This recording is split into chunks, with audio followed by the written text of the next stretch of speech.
इल्तुतमिश 1211 से 1236 ईस्वी तक उन्होंने शासन किया। दिल्ली सल्तनत के गुलाम वंश के सबसे महत्वपूर्ण शासकों में से एक शासक माना जाता है।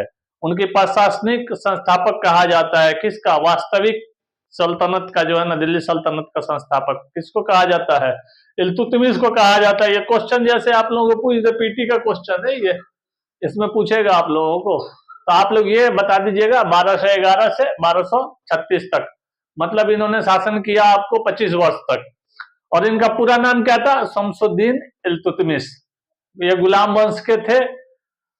और क्या देखा जाए, पूर्ववर्ती शासक इनके पहले से कौन से थे? तो कुतुबुद्दीन ऐबक थे। उनका काल था 1206 से 1210 ईस्वी तक, 1206 से 1210 ईस्वी तक। एक पोलो खेल होता है, हॉर्स राइडिंग, खेलते समय हॉर्स राइडिंग,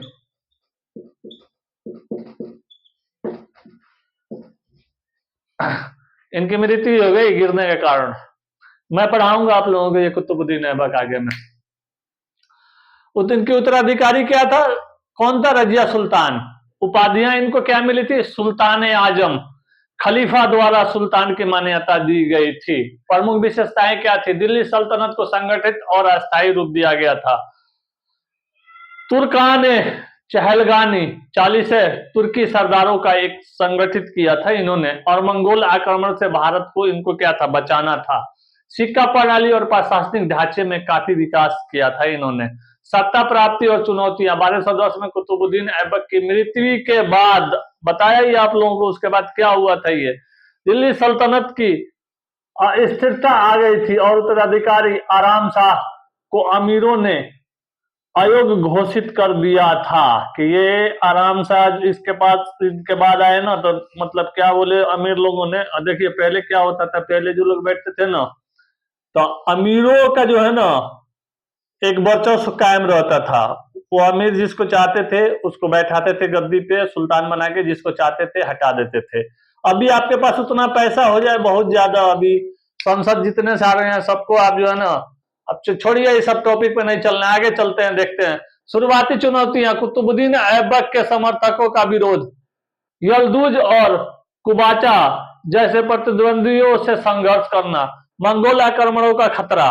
महत्वपूर्ण बिंदु क्या देखेंगे इनका? इल्तुतमिश ने गौरी वंश के प्रमुख को हराकर दिल्ली सल्तनत की नींव को काफी मजबूत कर दिया था।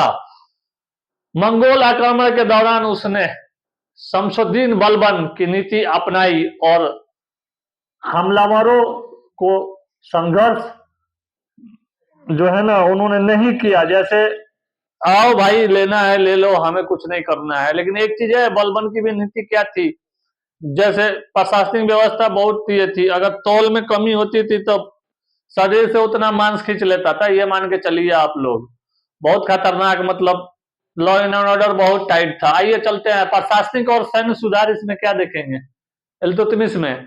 तुर्क चहलगानी 40 तुर्क सरदार, आप लोगों को तो बता ही दिया, ये सब जागीरदारी और इक्तदारी व्यवस्था थी। और इसमें प्रशासनिक स्थिरता आई थी। किसको बनाया गया था? एक समूह बनाया गया था तुर्क सरदारों का, ताकि कोई आए ना तो उनसे लड़ने भिड़ने के लिए एक सैन्य, अस्थायी सैन्य सेना इन्होंने संगठन किया था। वो भी किसका? तुर्कों का। इल्तुतमिश ने एकता प्रणाली लागू की और भूमि सैनिकों के अधिकारियों के वेतन के बदले जो है ना उनको दिया जाता था। क्या दिया जाता था? जैसे सोने का सिक्का था, जीतल था, तांबा था, उस टाइम में यही चलता था। उस टाइम में सोचिए उस टाइम की अर्थव्यवस्था कितनी मजबूत रही होगी। नहीं, आज हम सोना को एक मानक मानते हैं और उस टाइम में सोना जो है ना, सोना का सिक्का चलता था। देखिए किसी देश का जो है ना, अगर उसका इकोनॉमिक देखना है तो वहां का पैसा देख लीजिए, उसका पैसा का क्या रेट है, तो देश की इकोनॉमिक पता चल जाती है। और किसी घर का अगर संस्कार देखना है तो उसके बच्चा को देख लीजिए, उससे पता चल जाएगा उसके घर का संस्कार क्या है। आइए चलिए, बदले में किया गया था। इस प्रणाली को आगे चलकर मुगलों ने भी अपनाया था। सिक्का प्रणाली क्या थी? इल्तुतमिश ने टंका चांदी तो सिक्का चलवाई थे उन्होंने, साथ साथ जो है ना दिल्ली सल्तनत के बाद उन्होंने एक मुद्रा प्रणाली भी जारी की थी। एक मुद्रा, एक करेंसी का अलग से उन्होंने निर्माण किया था। जो करेंसी जो है ना ये दर्शाता था, जैसे अभी देखिएगा आप जो है ना नोट पे गांधी जी का जो चिन्ह रहता है, नहीं तो एक कहावत कहा गया है, गांधी जी जो है ना अहिंसा के पुजारी थे, लेकिन उसी नोट के लिए जानते हैं आप लोग कितना हिंसा हो रहा है। पैसे के लिए तो दुनिया में सब हो रहा है आजकल, दूसरा क्या कहा जाए, समझ रहे हैं। आइए आगे देखते हैं। तो गांधी जी अहिंसावादी के ये थे, लेकिन जब वो नोट पे आ गए तो पूरा हिंसा फैल गया। मतलब ये चीज नहीं बोलना चाहिए, लेकिन मतलब जो है देखिए पैसा के लिए तो चल रहा है, इंसान क्या नहीं कर रहा है पैसा के लिए। आइए धार्मिक नीति और खलीफा की मान्यता देखा जाए क्या है। इल्तुतमिश पहला भारतीय सुल्तान था जिसे बगदाद के खलीफा द्वारा सुल्तान की उपाधि दी गई थी। धार्मिक मामलों में वह सुन्नी इस्लाम का समर्थक था, लेकिन हिंदुओं के प्रति ज्यादा कठोर नहीं था, लिबरल था, समझ रहे हैं, उदारवादी बंदा था। ये चीज मान के चलिए, जो अकबर की नीति जिस तरह थी खास करके उसी हिसाब से मान के चलिए, इनका भी इल्तुतमिश का ही था, सबका साथ सबका विकास। आइए महत्वपूर्ण बिंदु, खलीफा की मान्यता मिलने से इल्तुतमिश का शासन वैध माना गया था।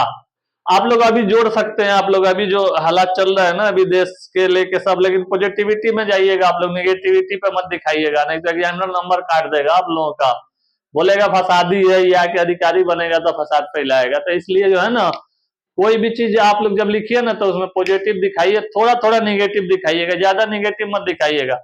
देखिए हर चीज का दो पहलू होता है, एक सिक्का का दो पहलू होता है, समझ रहे हैं आप लोग।